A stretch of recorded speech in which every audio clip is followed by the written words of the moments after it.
Welcome to USA Global TV and Radio, where our mission is to provide education, entertainment, hope, and inspiration. USA Global TV and Radio connects you with experts and audiences all around the world every single day to help you succeed in business and to live a richer life. Visit us at usaglobaltv.com to learn about career and life-changing training and mentoring programs like the Listening Mentor. Subscribe to our newsletter to stay informed about our special programs and offers. Discover how you can become a guest on one of our shows or a host or producer of a USA Global TV and Radio show of your very own. That's USA Global TV and Radio, where the doctor is always in.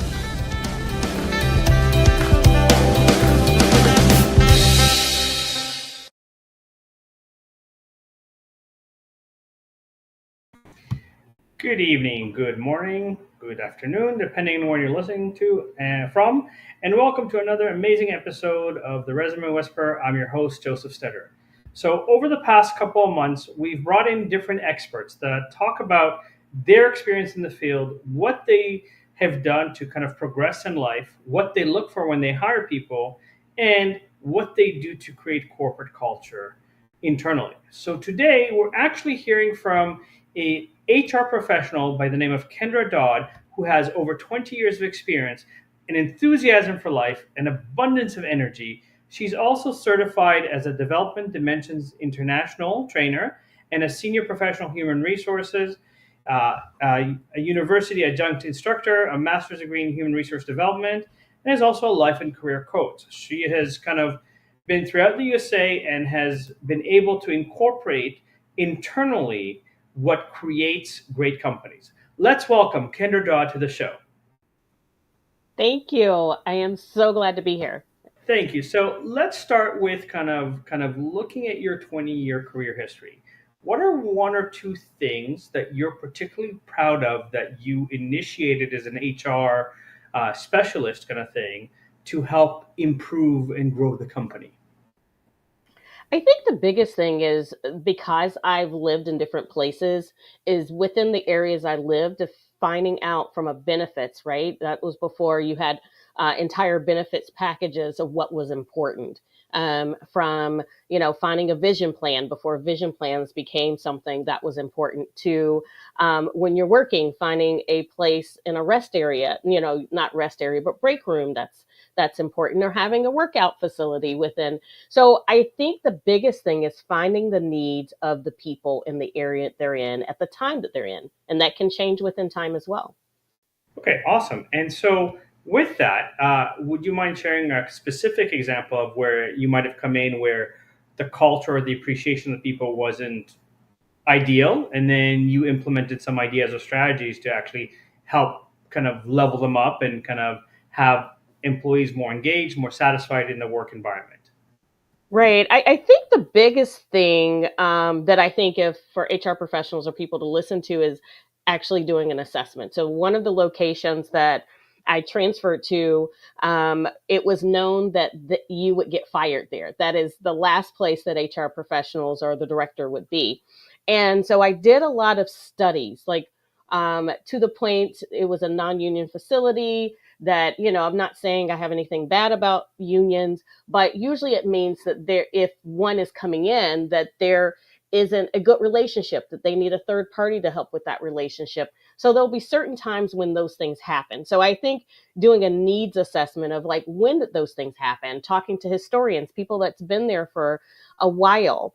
And one of the things, so I can't say that we didn't have one of the typical things that happened, and that was there was pamphlets saying, hey, we want a third party to represent us. We don't think management's doing well. And what normally used to happen in that pattern was headquarters would come in and talk to the people. And so one of the things I changed that I think changed the trajectory of the relationship is I asked headquarters, please do not come. Let us deal with the problem. And I kind of think of it as, your stepmother is wonderful, but you don't want her solving every problem with your, significant other. And so headquarters didn't come, and they realized that we have to work through our things. So the first thing is, one, doing a needs assessment. But the second thing is, let's sit together to have open forums and not let anyone else, regardless, handle our problems and issues. And I think that was a huge difference, right, of where the needs are. So what came out of those discussions is, why do you guys go to these? We would have national meetings and we would select certain people to go. So they thought they were a word, I don't know if you've heard the word boondoggle, meaning they were fun trips and they weren't work. So we changed the process of the people that worked, this was manufacturing on the floor, of who gets to go. They had to interview for it. They had to have an application instead of leadership saying, we think this person's the leader that wants to go. So it created an equity for people to have opportunities that was misguided in things in which we were doing. So we didn't realize that we weren't being inclusive really. Before inclusion was a thing, that we changed the process in which we communicated, which then established trust. Okay, great. And again, I think this is important because I've been on the agency side of recruiting, working with HR a lot. And one of the things that I kind of often have to deal with is explaining to the company's culture. So I worked with a big company out of India called Tata Consulting Services. So it's their IT division, very, very huge company globally. Mm-hmm. And here in Canada, they try to manage the people the same way that they manage them in India. And they didn't, even though the HR person was great, the managers that I worked with and so forth, she was so overwhelmed because there was three HR for 1,500 people. And so they brought me in as a consultant to kind of help create the employee retention policy from a perspective of the cultural differences, right? So you hit on the fact that, sometimes leadership is very disconnected because they look at a P&L and go, we need to make this number better, but they Mm-hmm. often forget the human factor. And especially in manufacturing, where, there's a variety of automations and they're trying to make things faster and faster, people need that coffee break. People need that a little bit of, water cooler conversation where they can talk about television, they can talk about movies to help create that. So, how long did it take you to kind of have this conversation with the manufacturing company and to get buy-in from leadership in terms of implementing the changes of such as going through the application process to come to headquarters or to come to that, if I may ask? And how, kind of after this happened, what were some of the, we'll call it positive effects in terms of the engagement, the culture in the organization for the sake of people kind of be more excited about their job? I don't know. This was one of the better performing manufacturing facilities. I think it can feel like there's a glass ceiling. It was more of this division, right? Them versus us. I think they were always really good workers. It's just it felt like maybe a country club or a high school where only certain people were chosen, the in people and the out people. And I think the one thing that I changed just day to day is walking the floor. And I didn't have a hard time, but it's for the people to understand that everyone has a voice. And so one of the things I even changed within my department is for development and succession planning is usually leadership team would only talk to us. And so I broke up a section where one of my generalists had a section of the department because it was from raw goods to warehouse to even over the road drivers. So I had a huge manufacturing facility. We had almost 800 employees. And so to help my employee develop and grow, but also of like, why can't we talk to you? I think what it is creating leadership opportunities. Everyone is a leader, but everyone isn't given the chance to have their voice in their leadership opportunity or have been developed. And so did it take a while? Yes and no. It didn't take a while for me to build trust, but I think it took a while for the leaders to change their behavior for the employees they had longer term relationships to know that they're changing. Or I like the word transform because I don't think people change. I think they transform because it takes time to get rid of old behaviors. Okay, and so I think you brought up an excellent point here in terms of, first of all, resistance, but the dynamics. You mentioned kind of everybody's a leader, and I agree with you. So, have you ever used assessments to kind of determine some of the leadership skills or some of the leadership styles to be able to map it out for, let's say, the executive team to understand that even the people in manufacturing, they might not have a big title yet, but they have these skill sets in terms of potentially being groomed to being a manager, director, foreman of the shop or of the manufacturing plant and so forth, Right. Yeah. as a way of establishing that pattern of behavior. Then I didn't. That particular situation, I'll say now, yes, I'm licensed with a formal assessment program, and it's wonderful. It's kind of a personality test. There's tons of them, but there's one that I'm licensed with that I like better because it's only 5 different personalities where you have strength finders that may have 30. There's nothing wrong with that, but it's simple and it's concrete and you can learn, and it's made for leadership. It talks about leadership voices.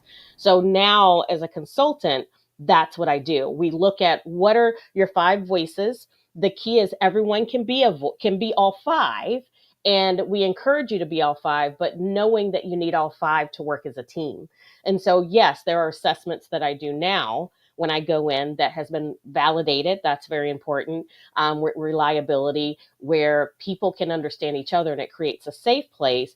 But also, when you have an assessment of yourself, it creates and heighten EQ, right, of a self-awareness of how you present yourself in front of others. So there is something that I do more formally now that really has been helpful for teams and corporations. So why don't you tell us a little bit about your business in terms of how you approach the consulting and kind of maybe go into a little bit details of, maybe one of the leadership styles of the 5 that is part of your assessment, and explain how having that data can help a manufacturing company or others kind of make better decisions in creating a corporate culture. Sure, absolutely. I think the most interesting, so my organization and what I'll do is I'll look at the data, I'll find a needs assessment. So I don't come in, I don't do anything cookie cutter. Even when I have my executive and career coaching, it's not cookie cutter. I've been established enough to know that we don't have to follow a plan, that I look at the person's need and I have enough repertoire and data to say, I think you need this tool and resource. But one of the things I think that's most intriguing out of the 5 voices in the data is that 72% of people are either a nurturer, that's one of the 5 voices, or either a guardian. And so a nurturer's tendency, and that's 43%, is to be able to make people happy, to go with the flow. They don't want to rock the boat. And so it's hard to do change because they don't want to cause any conflict, and they're avoidance, right? And so then that's 43% of the population. Then the other of that 72 are the guardians. And the guardians are ones that need structure. They need formalization. If it isn't broke, why are we trying to fix it? So that's why we wonder, why is change so hard? Because 70+% of the population is either don't want to, they're conflict avoidant, or they like the way things are. And so if you have the nurturers that are agreeing with the guardians, then you have the others, like the pioneers, that are only 7% of the population, or you have the connectors, that's the relationship people. Then it makes it kind of, in the creatives that think outside the box, that's where conflict can happen. And so that's what we have to think about, is that we really have data now to prove that most people are adverse to change. And I think that's an eye opener, and putting a number to it that even helps to understand, to talk about the elephant in the room about the concept of change. Okay, and so I know there's a whole realm of change management in HR, but Mm-hmm. given that you and I are both in the realm of culture, right? Mm-hmm. What would you say, kind of, because to me, culture is right now employee well-being, for example, but it's also going to being more heart-centric, more kind of people understanding rather than profits and losses all the time. And Right. so, I always talk about the fact that you don't need Google budget to create a culture and engagement, right? Because something as simple as, having, for example, free ice cream, especially once in a while in the summertime where it's really hot, it's a small little thing, but those are the things that most people remember, kind of thing. When, statistically speaking, when you ask people why they leave a company, salary is actually number seven. The Mm-hmm. the lack of clear leadership communication, the lack of strategy implementation, the lack of definition of the role, the lack Mm-hmm. of opportunities to be appreciated or acknowledged are kind of top three, pretty much, right? Mm-hmm. So, in your experiences, and as also part of culture strategy, what are some of the recommendations you make, whether it's through the assessments or just based on your experience, to help create that engagement, other than let's get to know the employees and build that relationship, which you spoke about earlier? Right. I know you mentioned the ice cream and having that a few times. I think the key word is consistency. Um, because the one officer, it can die, but having consistent relationships, how consistent are you having one-to-ones? How consistent are you having, I was walking in the airport the other day and I'm like, what are they doing? So it was a red eye early in the morning. I'm like, what are they doing? Oh, they're having their employee huddle. And so I think having a regular space, but not, the space is important regularly and consistently. But the other thing that's important is an open forum for people to speak. And so one of the ways to do that, and this is a technique, is I call it the round robin technique, right? Especially if you're brainstorming, is that, the people that like to talk the loudest, which, you could call the pioneer in the assessment, they need to hold off. And so one person gets to go around and you do a round robin, but everyone has that ability to get used to saying that your voice can be heard. And I think what happens is you just only go with the person that's raising their hand. But calling on people can make them feel self-conscious. So if you do it as a typical technique that everyone gets to speak, they can pass or not, it doesn't feel like you're singling people out because they're quiet, but it just shows an open space they can. And so it may take a couple of times that someone says pass, I don't want to talk, but it may be that one time, because you've been consistent in doing that, that someone feels like, well, you know what, I'm going to speak now, because everyone has that floor and that platform to be able to speak. Okay, excellent. And so, with that, and again, from a perspective of, yes, the communication is very clear, but have you kind of mapped out, let's say, either a social committee or some sort of strategy of being consistent in terms of creating activities or initiatives, or, you know, a reward system, I'll even call it, as part of kind of shifting the culture and getting buy-in from, the manufacturer workers all the way through on the different levels? Have you ever done anything like that? And can you share a little bit I about that? I have, and I really hate to say depends. There's no cookie cutter answer. And that's the first thing that I always say. One of the things that when I speak or even when I'm on the platform is that's what people want. Like what you're asking me is like, what is it? What's that secret formula? What's that strategy? The strategy depends on your culture.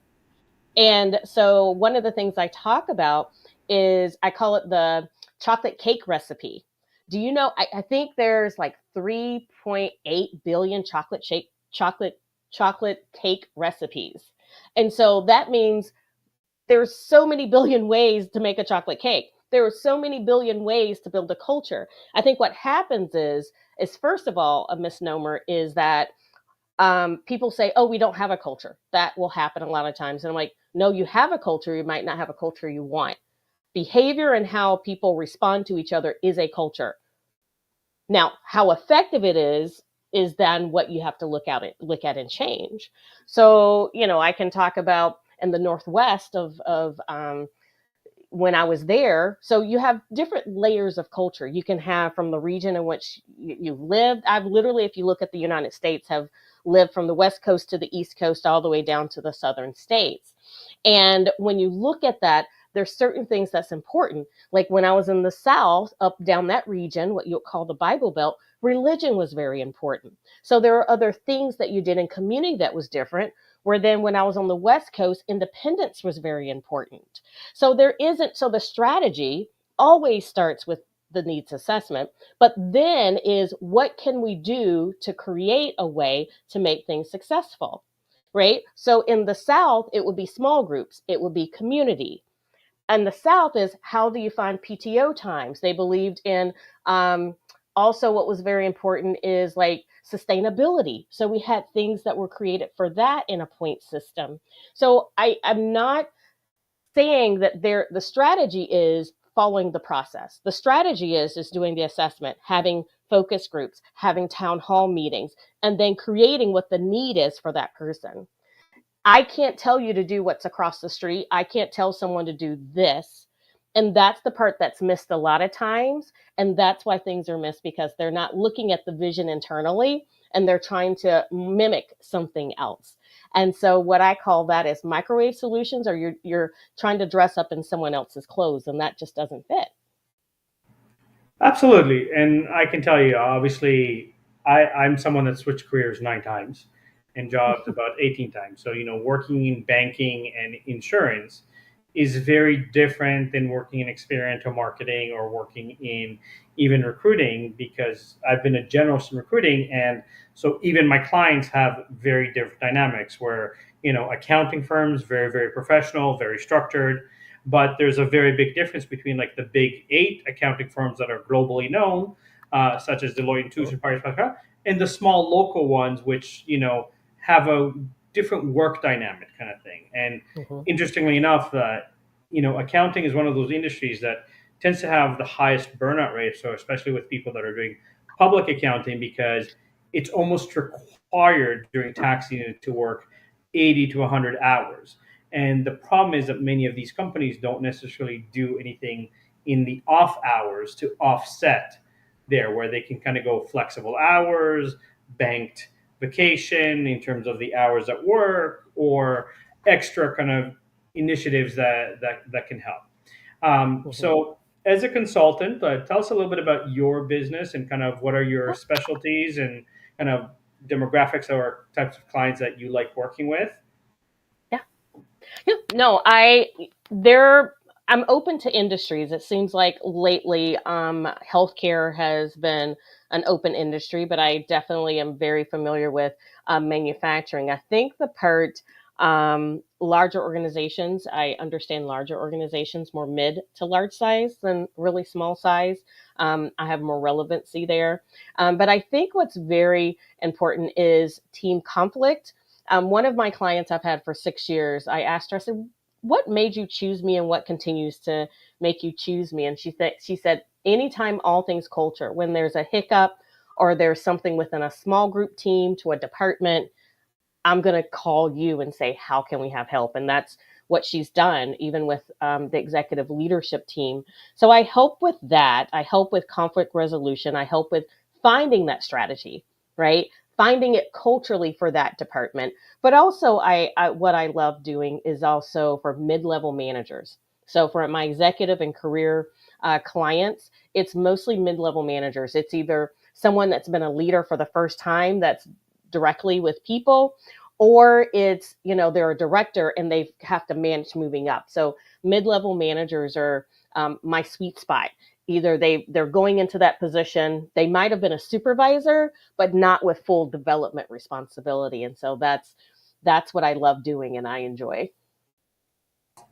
Awesome. And okay, and along those lines, and again, I think this is where it opens up to me a conversation where you have sometimes supervisors or people that might be very technical and very good Hmm. at their job. So, what are your Hmm. thoughts on mentorship within the organization? And have you had the opportunity to kind of create that where, there's a here's how we're going to teach you the leadership skills, or, because technical anybody can learn and you can pay for the software and pay for that. But the technical can only get you so far as a leader, because the higher you go up, it's more the vision and the strategy and the communication of that rather than the day-to-day nuances. So can you Hmm. speak to that a little bit in terms of how you've helped create mentorship within an organization to help create that culture? Right. I think the biggest thing, I just started a new client and I've been with that company for a significant amount of time with the coaching.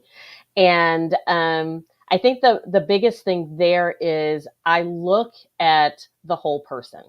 I think that what makes me unique, when let's just talk about my individual coaching for leaders and managers, is I have them feel safe. Like I told her, you're going to get an intake. It's not all about also. So I look at the limiting beliefs personally, which can overflow to work. So one of the things in which I look at that I think is very important is what we and our experiences with work and even personal, not to the point that I'm a therapist, but I look at the holisticness of a person because that can build into their beliefs as a leader.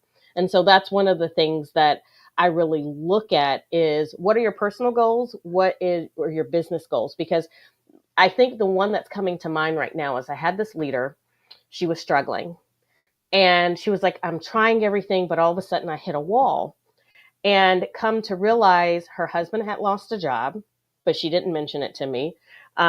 He was a stay-at-home dad. There were some financial things, and I think there was sickness or something within their small circle. And she didn't think that that would affect her as a leader. And she didn't convey that to her boss. I'm not saying she should tell her team, but having a way to figure out how can we then figure out ways to balance your personal life so you can be clear for your work life. And I think what happens is, I'm not saying that people should be transparent and talk about all their personal things, but I think we have to stop, especially within generations. And I'll talk a little bit about different, generations, that we have to find a way to respect where people are. So instead of the golden rule, treat people the way you want to be treated, it's the platinum rule of treating people the way they want to be treated. And especially nowadays, I don't know if anyone's heard the statistic that you have 5 generations in the workplace. And so it Yeah. has a lot to do with listening. It has a lot to do with clarifying questions when someone says something and not by going by your own experience. Absolutely. I've talked about the five generation, the fact that there's also communication styles. So you Yep. mentioned kind of the work life balance and having that platform. So can you elaborate a little bit on some of the strategies that you helped this leader or suggested to this leader or coach this leader to kind of go, here's things I needed to do to, you know, get that energy back, to get that balance back where we can kind of focus on some of the stresses Hmm. in a way that it minimizes the Hmm. impact on the work kind of thing. Hmm. Yeah. I think the biggest thing there in figuring out, I'm sorry, I don't know how that music came on. I think you can hear the background. I don't know where that, okay. Sorry. I don't know why that music came on. It must have been an alarm. I would say the biggest thing with her, with that particular person, is that she had to find a way, and this is what I realize with a lot of my clients that I typically get, is that when you're in middle management, and I hope I'm not going too much, one of the themes that I see the most, and this is typical, is that the skills that you had will not get you to be successful, especially if you're moving up into a middle manager role. And so a lot of times when you're a supervisor and before you move up, there's a lot of grit. It's a lot of time. You have to strategically think of your time differently and learning how to delegate even more effectively. And so I had to teach her how to delegate even personally in her life because she did everything, right? Her husband was a stay-at-home dad, but that had lost a job. But guess what? She was still doing the same type of things and managing that. What are you going to allow him to do? What are you going to do to shift in this time, in this space, in this season to be differently? And that is where people miss, is that when you have a shift of going up, there's going to be a shift also. You can't do things the same way, of how to delegate more, and then also how to manage up effectively of your needs. That's a different outcome, because when you're a supervisor, usually the manager told you what to do. When you become a leader, not only are you leading others, you have to communicate effectively. Your manager doesn't have time to develop you and mentor you like they used to. And so those are all shifts within how to strategy of a balance sheet, right? Of what you're doing, of how to delegate, how to communicate effectively. You communicate more down, you communicate less up. You can't even use the same type of communication style when you become in middle management. 100% agree with you. And I think this is where we're both in agreement, is that, corporate culture is very broad. But, to me, for example, kind of like you said, there are 8 types of corporate culture. From, the Zappos, which is super fun and exciting, to, like the law firm or accounting firm, which is very, very professional, suit and tie, the kid and caboodle. But there has to be a conversation of like, look, everybody wants, more, and we want profits, but there's also a level where, not at the cost of having everybody call in sick because you're burning them out, right? Like I had a client that was an engineering firm that was looking for a structural engineer and offering about $40,000-$50,000 below market, and his mindset was they should be thankful that they're getting a job. I'm like, no. And I was like, here's 40 people that laughed at me when I told them the salary. And because your competitors locally are paying this much, I was like, here's data from, most of the online resources like LinkedIn, Indeed, and so forth that says you're paying way below market. And his son, that also works for the company, told me that, they've lost over $1.5 million in contracts because they can't handle what they have right now. And he's forcing his employees to work as much as 40 hours of overtime per week. Wow. Right. And so, like, by miracle, I actually found 2 people, but they both quit within a month. And when I said to him, like, both people said the exact same thing, like, similar to kind of the United States, there's a level where switching provinces in Canada, there's different lifestyle, different cost of life. So what, if you're in, I would say like Idaho, for example, and then you move to New York, you can't maintain the same salary because you can't rent an apartment in New York on kind of the salaries in Idaho kind of thing. No. So I tried to explain that to them. I said, like, somebody that's switching provinces that's coming to you, once they realize the cost of living, I think one of them actually created an Excel spreadsheet, said, by the time taxes and everything are removed, there's $500 left to take care of my family, kind of thing. Right. Mm-hmm. And he refused to budge. And it was like, very like, no, you need to, like, I'm like, I don't care that you've been in business for 27 years. We're in a digital age. And if you don't take care of your people, all they have to do is complain once online and your reputation is done. Right. Mm-hmm. And unfortunately, there's a huge disconnect. So we're almost at the end of the show, Kendra. Very informative. And I appreciate and thank you for your insights from an HR perspective.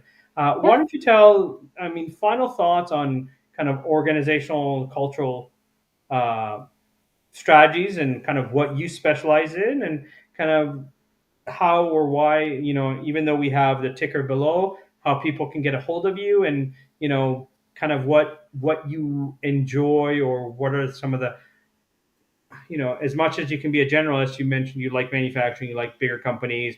Are Mhm. you kind of more focused East Coast, West Coast right now, Central? Because obviously that also impacts you in terms of if you have to travel to all the places there. So tell us a little Right. bit more about Yep. you.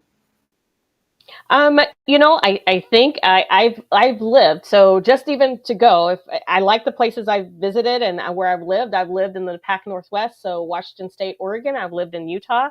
So that area is beautiful. I'm familiar with, and up down the East Coast from Virginia, North Carolina, South Carolina to Southern Georgia. And I'm in Minnesota now. So all of those areas I love going back to, and I still do, and I have roots there. Um, I think there's certain niche, like I said, service industry. I understand, and that service can I know be very broad. Like I said, healthcare has just been something that's been interesting for me. I don't do manufacturing as much as I used to. Banking is kind of, but I would say larger nonprofits is something. So it's people probably at the heart of having some type of mission, but also, there's one client I've had for a long time that's, it's one of our government very known entities of banking, right?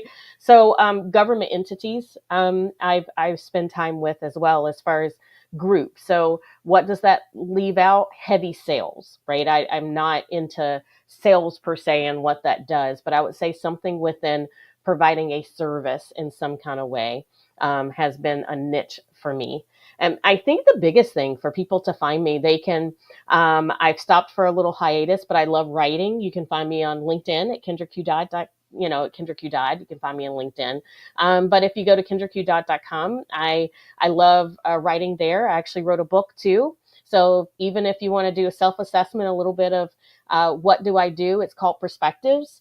I really work on how do I show up and make a difference for positive and for bad for others. And so that is what I help organizations do and work on. So I think the biggest thing and what I see and what I've navigated, like I'm working on a project, but you know what? Here's another thing I've done. Here's the bad side of that in the culture. I've helped with also right sizing of making hard decisions of what should they do as far as scaling down as well. So those are the hard decisions, and I help people with their humanity navigate through that in an honorable way. So I look at from the onboarding that you're looking in, and I also look at the offboarding that I help. So I look at the full cycle of an employee and where their development is, and there's opportunities where there's growth. Where there's maybe an attrition, like you said, they were hiring people, but as soon as you were hiring them, they were leaving within a month or two. I help look at those numbers and where the gap is. Are they hiring processes? So I don't do them as much. I used to do HR audits, but I don't do that anymore either. Enough. And again, I think the most important thing that I think you communicated throughout the episode is the importance of taking the time to listening and being attentive, not just listening, but being genuinely present to the people Yes. you're speaking to, and Yes. creating a conversation that's not every 6 months to a year we'll touch base with you, but actually making sure that people feel that there's an opportunity to kind of speak. Because I think a lot of organizations preach, yes, we have an open door policy, but as soon as somebody opens the door, very quickly later, Right. they've been exited out the door, kind of thing. Yeah. And I think that's something that definitely needs to shift in the mindset that when you learn the importance of taking care of your people will do more for you without you having to ask for it. And I think that's the biggest part of kind of understanding culture, where it's okay to have whichever culture you want. It's just a Yep. matter of making sure that if this is the culture, first of all, everyone that works there knows this is the culture, knows what to Yes. expect, but also to kind of know that within that, if you follow these guidelines, there's Hmm. opportunities for you to potentially advance or change, Kendra. So Yes. thank you again for Yep. being an amazing Thank guest. you. You Thank you you. did a fantastic job. For those of you who are listening, I hope you got a lot of insights. And again, I wish you all the best opportunities in kind of understanding that leveling up your career is about understanding who you are, what your strengths are, what your culture is, kind of what are your priorities, and how that integrates into a company culture and the organizational structure. Thank you again for listening. I hope you have a great night, a great morning, or a great afternoon from wherever you're listening to. My name is Joseph STETTER, and I'm the Resume Whisperer.